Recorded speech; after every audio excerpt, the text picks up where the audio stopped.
গায়ের রংটা কালো হওয়ায় মোটা টাকা যৌতুক দিয়ে বিয়ে দেওয়া হয় আমাকে।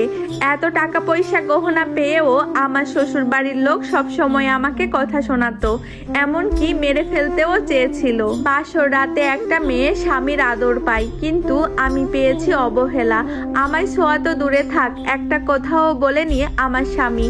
আমাকে তার সাথে ঘুমাতেও নিষেধ করে। চোখের পানি মুছতে মুছতে সোফায় গিয়ে বসি। শীতের রাত, কাঁপছিলাম শীতে। সারাটা রাত আমি বসে কাটিয়ে দিলাম, আর আমার স্বামী ফোনে কার সাথে যেন কথা বলতেছিল। বুঝতে পারলাম ওটা কোনো মেয়ে ছিল। আমার গায়ের রং কালো দেখেই তো বিয়েটা করেছিল। তার মানে কি টাকার জন্যই এত আয়োজন ছিল? গুনে গুনে 8 লাখ টাকার বিনিময়ে একটা জীবন বিক্রি করে দিল আমার পরিবার। বাসর রাতে স্বপ্নগুলো বালি চাপা দিয়ে সকালে উঠে ঠান্ডা পানিতেই গোসল করলাম। শরীরটা খারাপ লাগছিল। তারপর রান্নাঘরে ঢুকতেই এক একজনের এক এক চাহিদা। একজন খিচুড়ি খাবে, একজন রুটি খাবে। আবার আমার স্বামী নাকি সকালে বিরিয়ানি ছাড়া সকালই শুরু করে না, এটা আমার শাশুড়ি বলল। আমি রান্না বান্না তেমন পারি না, পড়াশোনা করতে করতেই বিয়ে হয়ে গেছে। অনেক কষ্টে রুটি বানালাম, বিরিয়ানি হয়ে গেল খিচুড়ির মতন।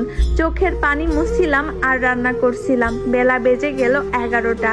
সবাই কথা শোনানো শুরু করলো প্রথম দিন থেকেই। অথচ 4টা ননদ শাশুড়ি থাকার পরেও কেউ একটু সাহায্য করতে এলো না। সংসার শুরুর আগেই ভয় ঢুকে গেল আমার। বিকেলে মামা শ্বশুর তার পরিবার নিয়ে আসলেন। তারা দেশের বাহিরে থাকেন, দেশে বেড়াতে এসেছেন 2 মাসের জন্য। মামা শ্বশুরের এক মেয়ে অনেক সুন্দরী, বিবাহিত, তার স্বামী দেশে আসেনি। মামি শাশুড়ি এসে কিছুটা তাচ্ছিল্য করেই বললেন, তোমাদের বইয়ের গায়ের রং তো ভীষণ সুন্দর। তারপর দেখলাম আমার স্বামীর রুমে ওই মেয়েকে যেতে। মেয়েটা রুমে ঢুকেই দরজা লাগিয়ে দিল। বুকের ভেতরটা কেমন করে উঠলো। আমি দৌড়ে গেলাম, দরজা নক করলাম। জানালায় চোখ পড়তেই দেখলাম আমার স্বামী ওই মেয়েকে আদর করতে ব্যস্ত। বুঝতে বাকি রইল না এদের মধ্যে সম্পর্ক আছে। তাহলে আমাকে ফাঁসানোর দরকার কি ছিল? পেছন থেকে শাশুড়ি হাত ধরে টেনে নিয়ে বললেন, যা দেখেছো তা নিজের ভেতর রাখবা, যদি কেউ জানে তোমার খবর আছে। আমি কাঁদতে কাঁদতে বললাম, মা, আমার স্বামীর সাথে ওই মেয়ে ওই সব কেন করছে? সেও তো বিবাহিত। শাশুড়ি চোখ রাঙিয়ে বলল, একদম চুপ। আমার স্বামী আমাকে স্পর্শও করেনি, কিন্তু একটা বিবাহিত মেয়েকে নিয়ে বিছানায় মেতেছে নোংরা সম্পর্কে।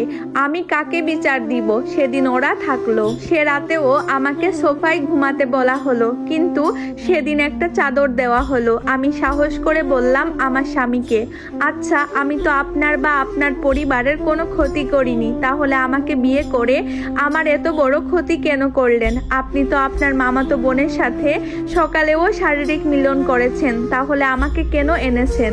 আমার স্বামী রেগে গিয়ে চুলের মুঠি ধরে আয়নার সামনে নিয়ে গেল। তারপর বলল, দেখ তো তোর চেহারাটা। আমি বললাম, আমি তো ইচ্ছা করে আসেনি আপনাদের বাড়ি, আপনারাই তো এনেছেন। তখন সে বলল, তোকে নয়, তোর বাপের টাকা লাগবে, চুপচাপ থাকবি, যা বলবো শুনবি। এটা স্টোরির প্রথম পার্ট। পরবর্তী পার্ট খুব দ্রুত আপলোড করা হবে। সবাই ভালো থাকবেন, ধন্যবাদ।